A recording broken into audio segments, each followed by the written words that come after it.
So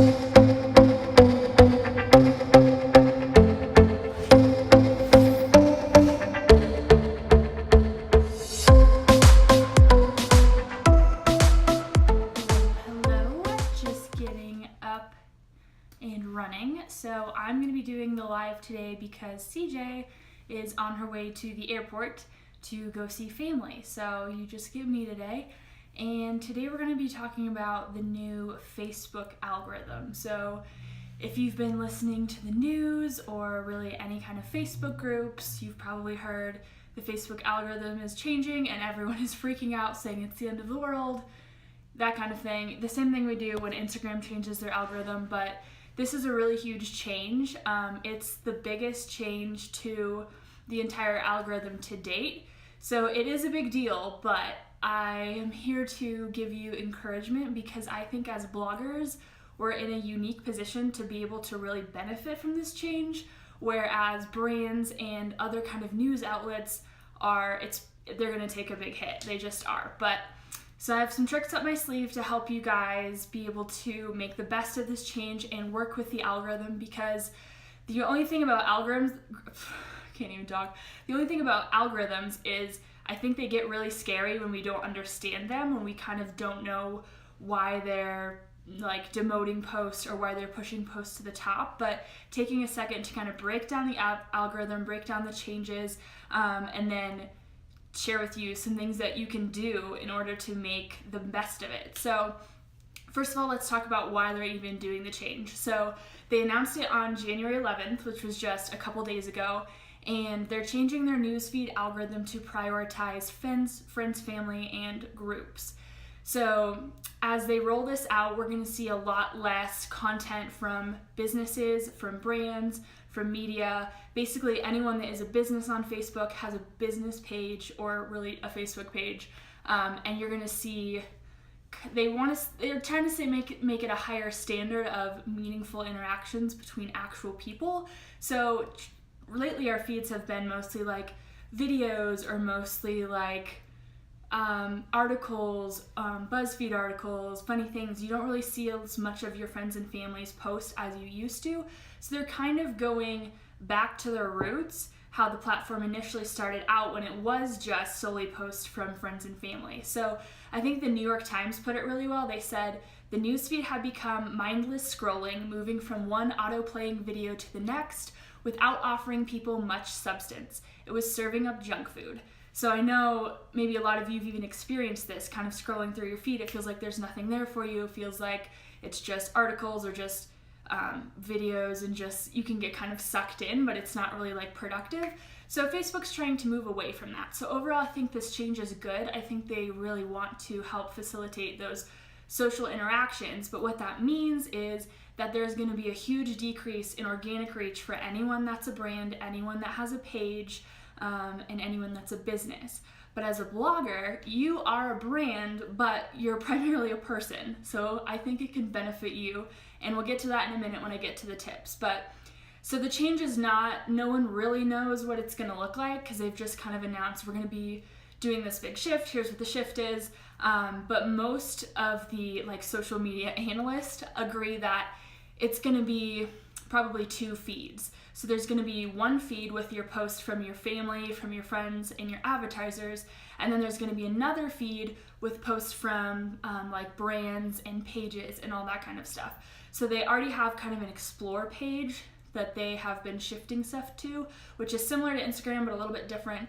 And so most people agree that you're going to have these dual feeds, and that your main feed is going to be that friends, family, and advertisers only, and then anything from a brand or a page is going to be going on that explore page or like a second feed, so that you can switch over it if you want to, but your core feed is kind of more that personal interaction. So you're not going to beat the algorithm, that's just not a thing, but don't let it overwhelm you. I think there's still some tips that you can use to make the most of it. So let's talk about kind of the 6 tips I have and really dive into how you can actually use this algorithm to your benefit and start working with it instead of just complaining about it and watching your engagement drop. So the tip number 1 is to share your content on your personal page. This is the most important tip for bloggers, because brands don't have access to a personal page. Like Nike, I guess the CEO of Nike could share all their content on his personal page, but the idea here is that you are a personal brand. So that means anything from your blog is going to be really authentic, really organic if you're sharing it on your page, because it's still your experiences, it's still your opinions.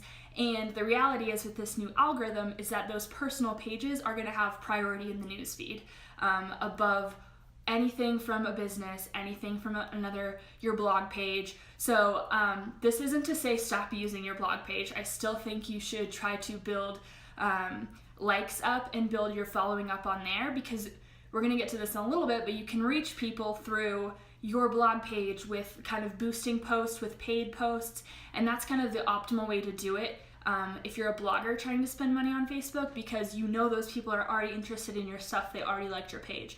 But tip number one for working with the algorithm is to share your own content on your personal page, and because those are going to get priority in the algorithm over anything you do. And then in order to get your page really seen, you're probably going to have to be boosting posts and paying for posts, but don't let that stress you out, and you don't have to spend a lot of money, or really any money if you want. But tip number 2 is to schedule your post on Facebook using their native scheduling tool. So when you go to do a post on your page, there'll be a drop down to the side. Instead of publish, you can just drop down and you can actually schedule the post for the future. So Facebook is kind of preferring this in the algorithm, that you are scheduling your post on Facebook with their native tool versus using something else like Social Pilot, any of those kind of things. I'm probably not going to fully use this tip because I really like Social Pilot. I'm really reliant on having all my social media be able to be scheduled and pushed out. I don't think it makes that much of a difference, but in all the research that I've done, most of the articles were mentioning this as a tip that could help you boost posts from your page in the algorithm. Tip number 3 is not to include outbound links in your post. Now, I wouldn't recommend this for every post, because obviously you're going to want to be linking to your blog, using Facebook to push people to your main platform to read your articles, to see your content. But Facebook has this whole thing that they call overly promotional posts.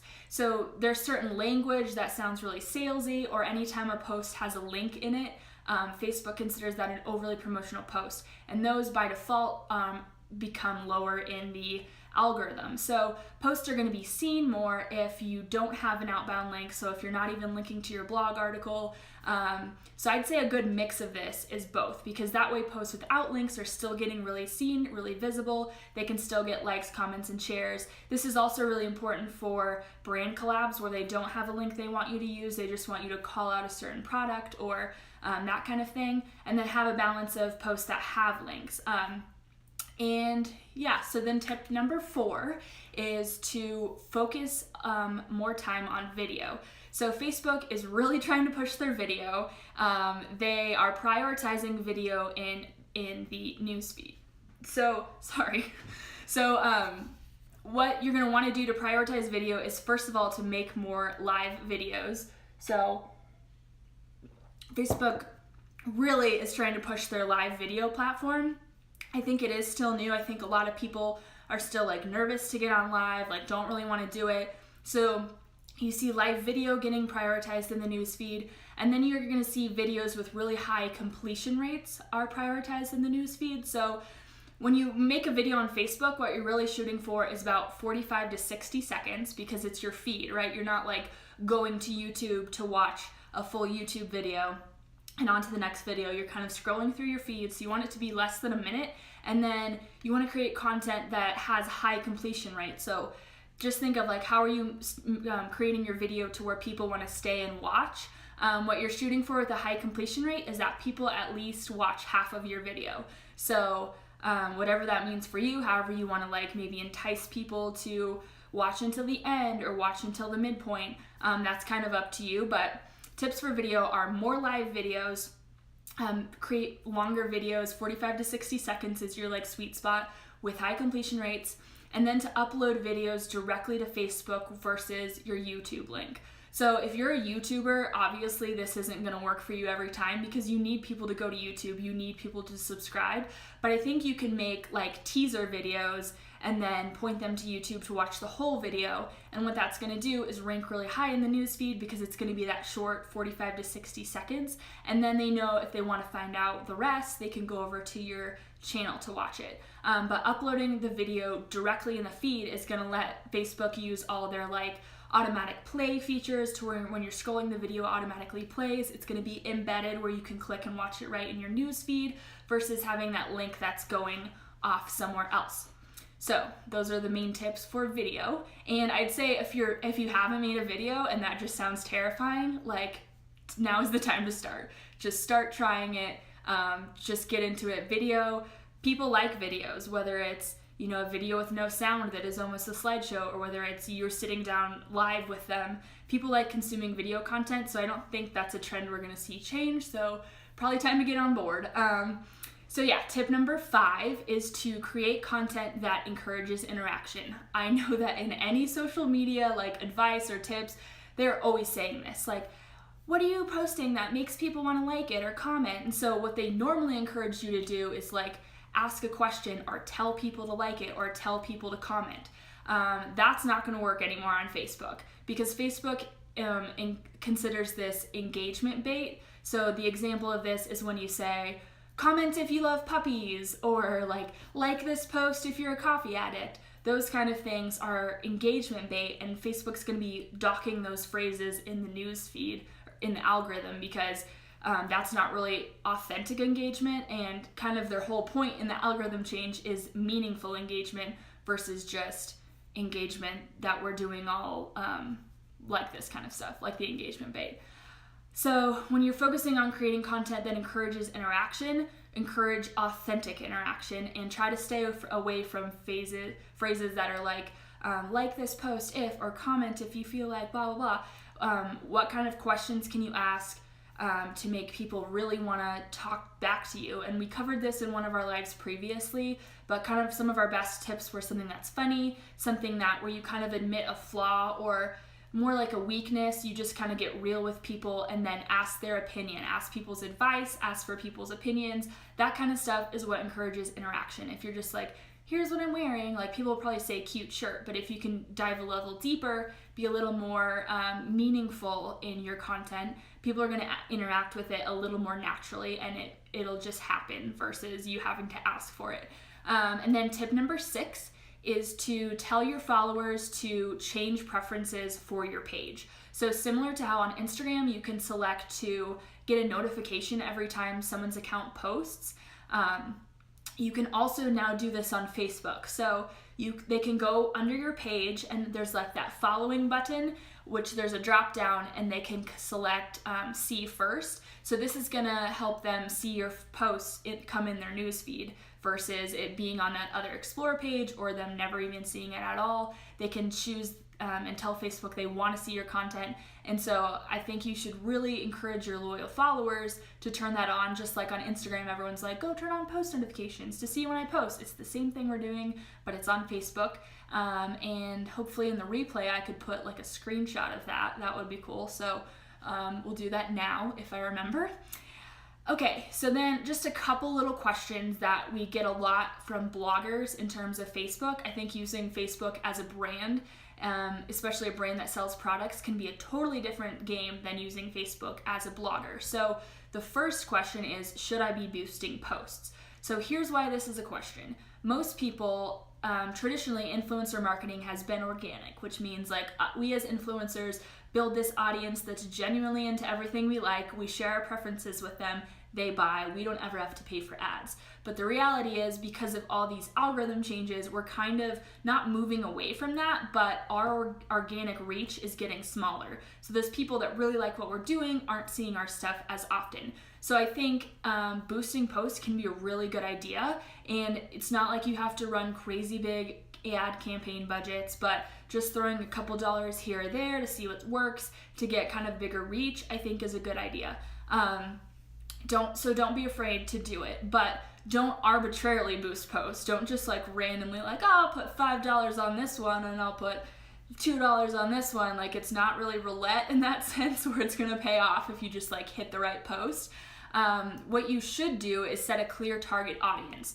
So one tip that I don't really see bloggers using a lot is actually targeting your posts to a specific audience. So you can do that without putting any money behind the post.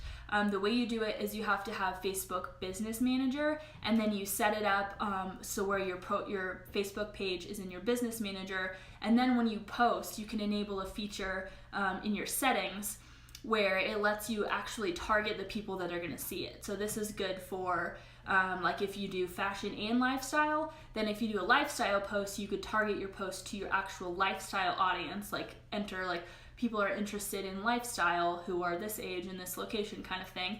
And you can actually target every post on your page to a specific audience. So that's going to help you make sure that your reach is actually to the people that are interested in your stuff versus just beauty posts going out to people that only wear mascara every day or that kind of thing.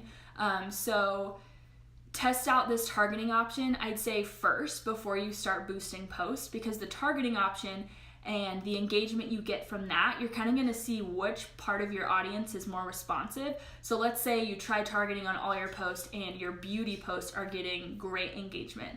Then when you go to boost your post, you're probably going to want to boost those beauty posts to that same target audience to expand your reach. So that kind of thing, do a little bit of testing and dig into your analytics a little bit and try to figure out how to do the boosting in the best way versus just, I like this picture, let's boost that one kind of thing. And then the second question is, what is Business Manager and should I use it? So Business Manager essentially helps you manage your page more professionally. So what it does is you set it up through, it's like businessmanager.facebook.com or something, and you like set up your page within there, and it takes it off of your personal profile, so you won't be able to post like toggle between your personal account and your page on your like Facebook app. You'll have to use the Pages app, but it does have some benefits. First of all, you get your insights all in one place, so it's a lot easier to see which posts are doing well and how they all compare to each other.